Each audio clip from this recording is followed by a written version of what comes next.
What if I told you that corruption didn't break the system? It became the system. In Washington, bribery didn't disappear.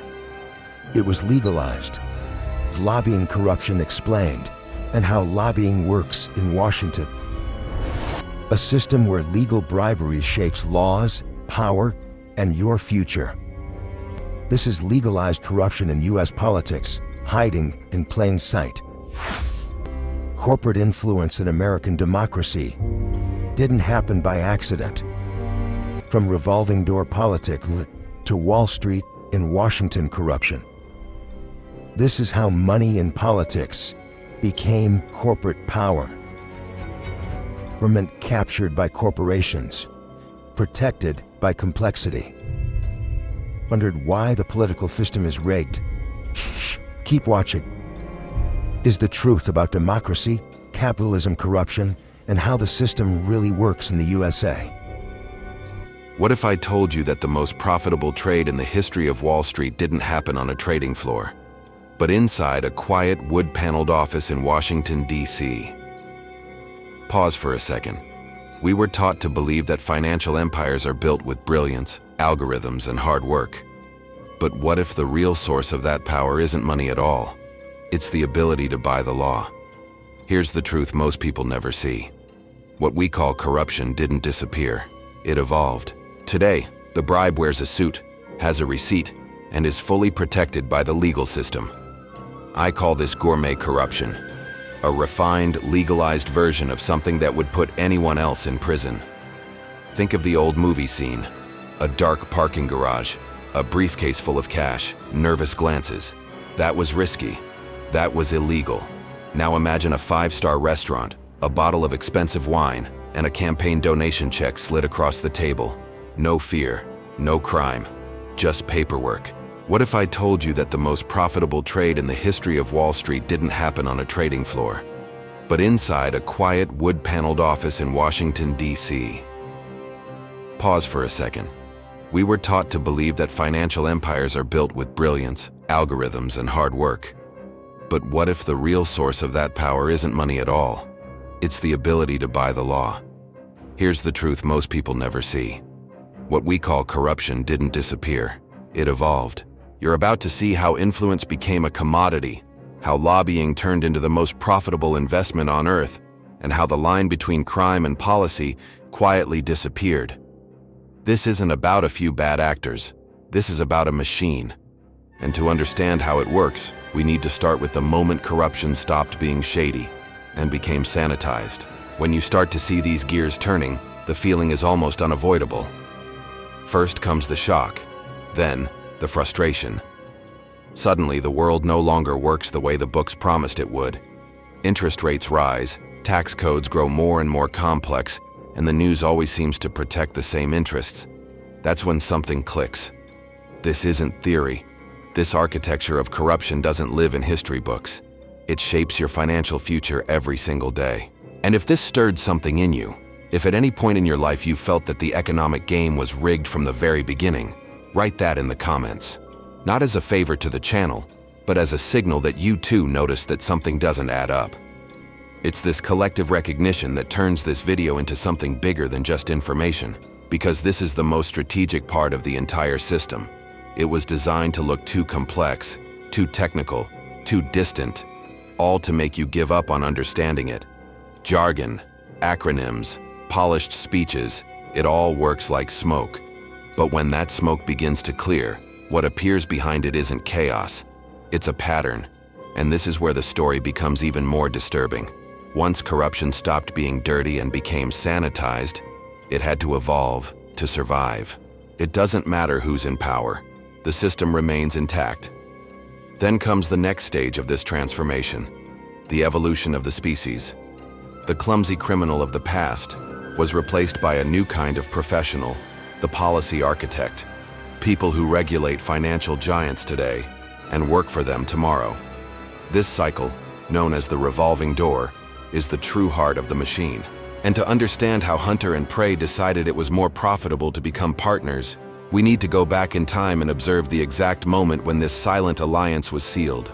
To understand how we reached this point, We need to step back and look at power the same way biology looks at survival. What you're about to see is the evolution of corruption. In the early 20th century, corruption was primitive. The old-school briber was like a dinosaur, loud, clumsy, and easy to spot. Money under the table, a house bought in someone else's name, favors exchanged in plain sight. It worked for a while, until it didn't. Those methods left trails, witnesses, and consequences. And in a system where the stakes kept rising, that kind of corruption simply couldn't survive. Here's where everything changes, and why this matters to you. As Wall Street's ambition grew and regulation became the main obstacle to unlimited profit, corruption didn't disappear, it adapted. The smartest players realized something crucial. Breaking the law was risky, but rewriting the law was permanent. So instead of fighting the system, they began to redesign it from the inside. Quietly. Patiently. Not with crimes, but with policies. This is how the modern financial landscape was truly built, not through one big scandal, but through thousands of invisible decisions that shaped the rules you now live under. Take a breath here, because this next part explains why the system feels impossible to understand. During the 1970s and 80s, lobbying stopped being a side activity and became an industry. A multi-billion-dollar machine operating 24/7.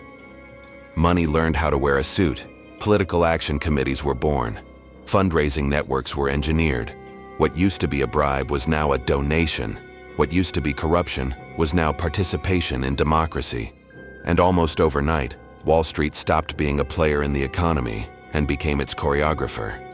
This is where the concept of hacking the law becomes real. Massive bills, sometimes thousands of pages long, began carrying microscopic clauses written by people you've never heard of, for companies you'll never be allowed to compete with. These weren't accidents, they were surgical insertions.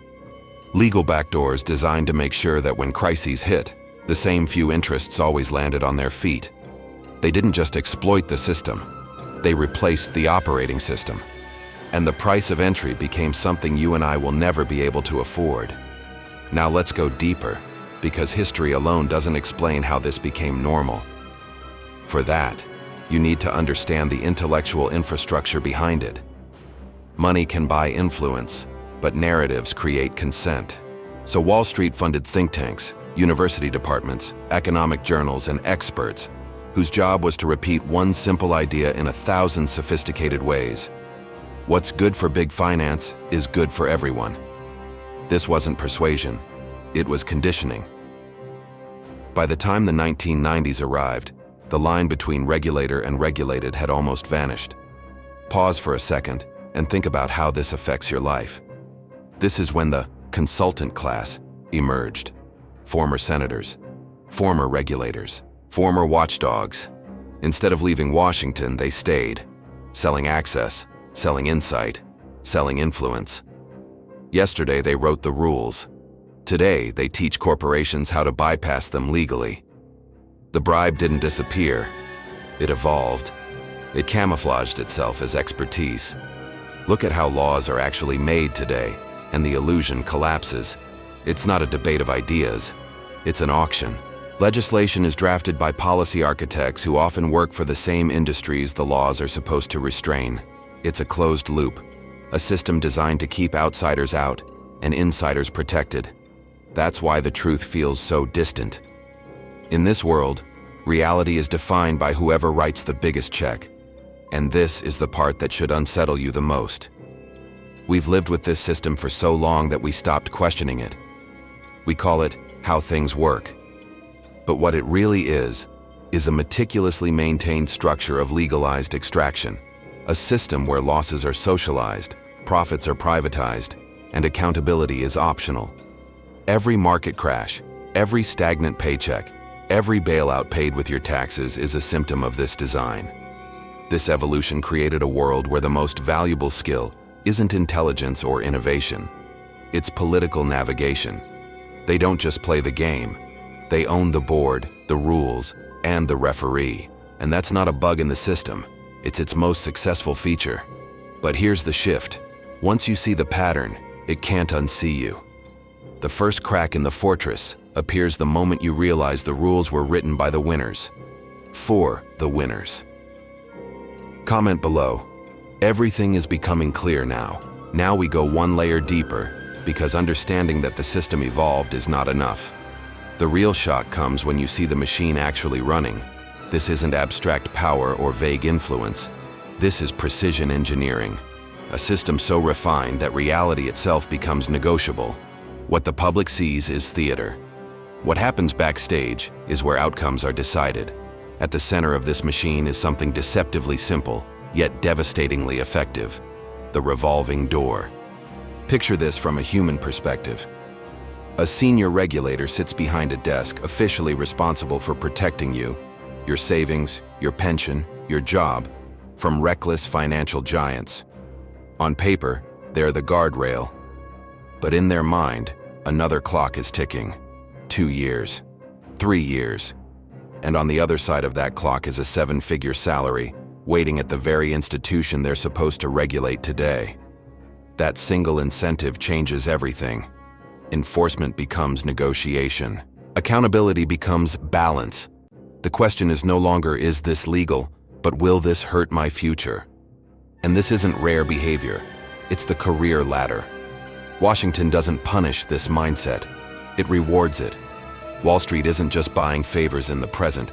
It's purchasing future loyalty, insider knowledge, and silence. This is influence that compounds. Here's where it starts to hit you personally.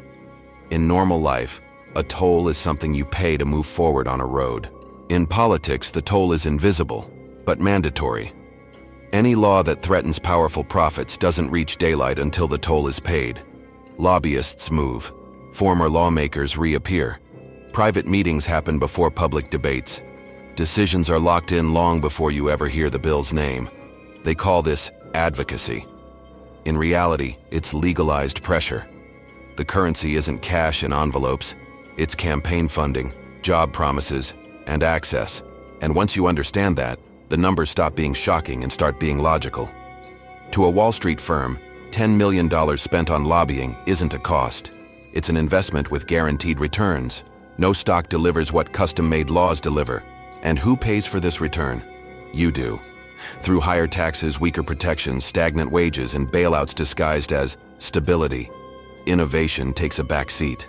Wealth extraction becomes the priority. Even failure is profitable when consequences are optional. That's why billion-dollar fines don't scare anyone.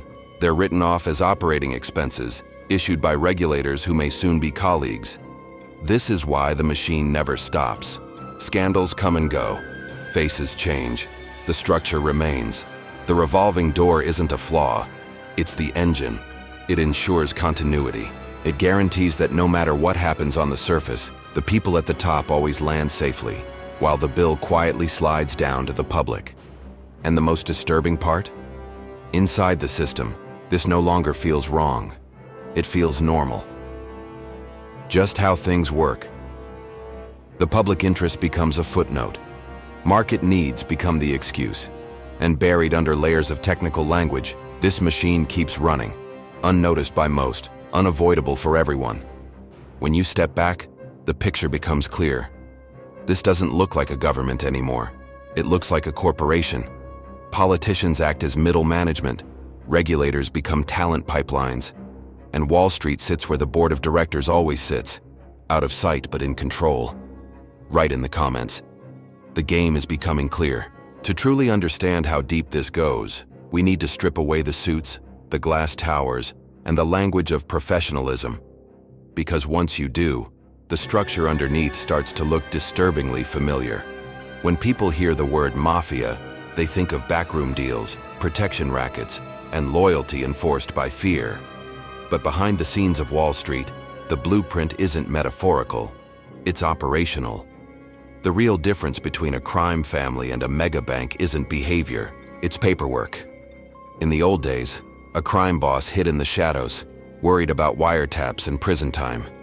Today's financial don sits at the top floor of a skyscraper, shielded by armies of lawyers and lobbyists, operating inside a legal system they helped design.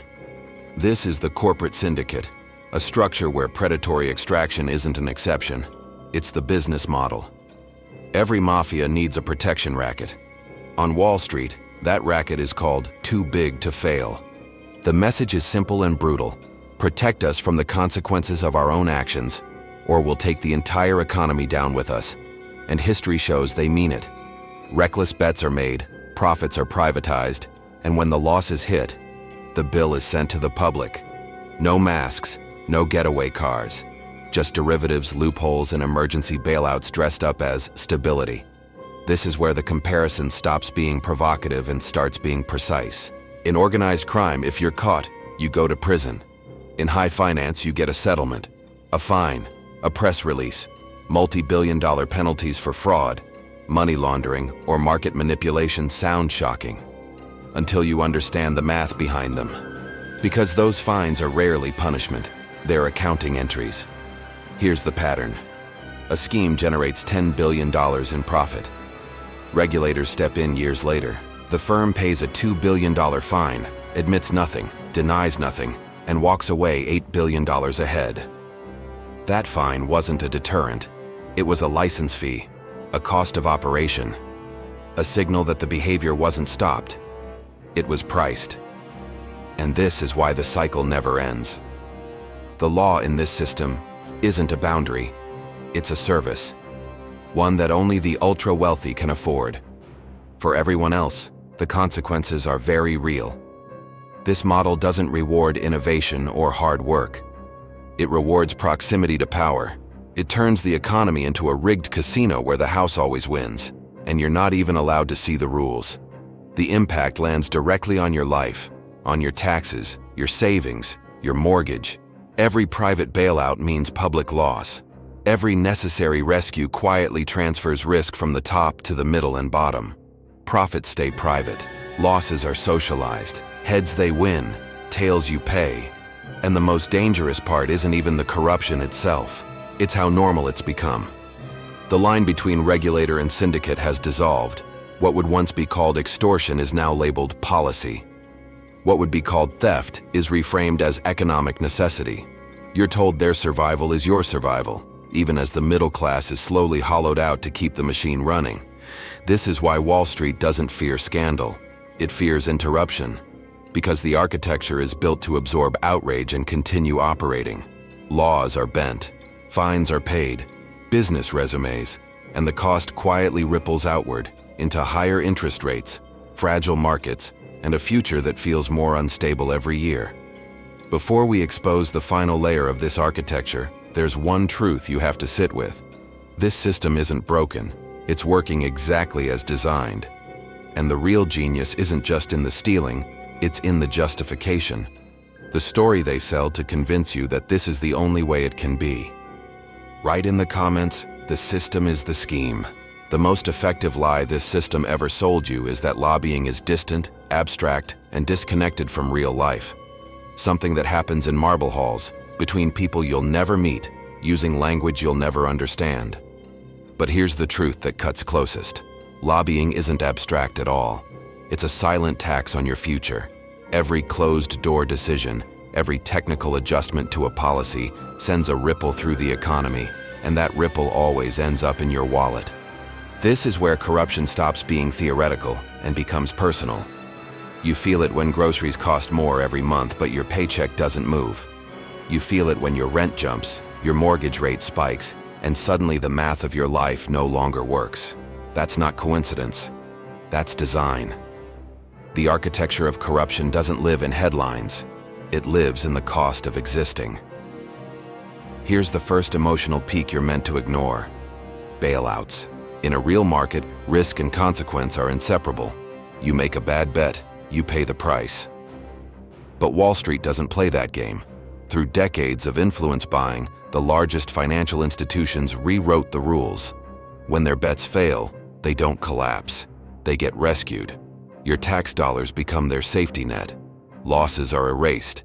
Executives keep their bonuses. And the public is told it was necessary. Then comes the second peak, the one that hurts even more because it's invisible. Inflation. You're told it's natural, cyclical, unavoidable. But inflation is also the final bill for bailouts. When trillions are injected to save the financial elite, the value of your money quietly shrinks. Your savings lose power. Your labor buys less. This is wealth transfer without a vote, an invisible funnel moving value upward while you're told to tighten your belt. Now think about the promise you were sold. Work hard, invest smart, participate in the market, and you'll get ahead. But how do you compete in a game where your competitors write the rules? Where massive firms get early information, regulatory exemptions, and custom-made legislation, while small investors and businesses get crushed by compliance and risk? This isn't a free market. It's a gated one. Entry requires political access, not talent. That's the third peak. Realization. The system doesn't reward innovation anymore. It rewards proximity to power. Every loophole, every subsidy, every special exemption is another brick separating the elite from everyone else. And the cost shows up everywhere. Crumbling infrastructure, unaffordable education, permanent financial anxiety for families doing everything right and still falling behind. From behind the scenes, your life isn't a priority. It's a rounding error. Protecting the giants has made the economy weaker, not stronger. Less resilient, less creative, more fragile. We're left with a zombie economy, massive institutions kept alive by constant public support, while individuals are told to work harder, save more, and accept less. And that's the breaking point, because once you see the pattern, it becomes impossible to unsee. Inflation, stagnation, bailouts, inequality, they're not separate problems. They're links in the same chain. The hidden truth isn't just that everything is connected, it's that it was built this way on purpose. Write in the comments, everything is linked. Let's slow this down, because this is the turning point. The moment where everything stops being noise and starts becoming clarity. What you're about to see isn't chaos, it's logic. Cold, deliberate, and extremely profitable logic. This system didn't survive by accident. It was built with a single objective: eliminate loss. In a real market, risk and reward walk together. You win or you pay. But the final confession of this architecture is simple and brutal. Profit is private, risk is public. Every time things go wrong, you are forced into the role of insurer. Not by choice, by design. That's the invisible enemy. Not a politician, not a party, a model, a machine that turns public money into private protection. To the people running it, the economy isn't about value or growth. It's a territory, a landscape for extraction. When they say impact in their reports, what they really mean is how much wealth they manage to divert without triggering revolt. When they say stability, they mean their stability, not yours. Look at the pattern. Reckless bets, collapse, panic, then the same ritual. Elegant language, complex explanations, and a moral inversion that says saving them is saving everyone. This is the gourmet justification. High-level words masking a very low-level truth. You pay, they survive. Here's the shift. The moment of clarity they don't want you to have. The system depends on you believing it's too complex to understand. Too technical, too abstract. But strip away the jargon and it becomes painfully simple. A small group bought the right to write the rules of the game they play. Complexity isn't a side effect. It's armor. Once you see that, the spell breaks. Every revolving door appointment, every buried clause, every emergency intervention is another brick in a fortress built to keep the public out and the money in. And that fortress has one weakness.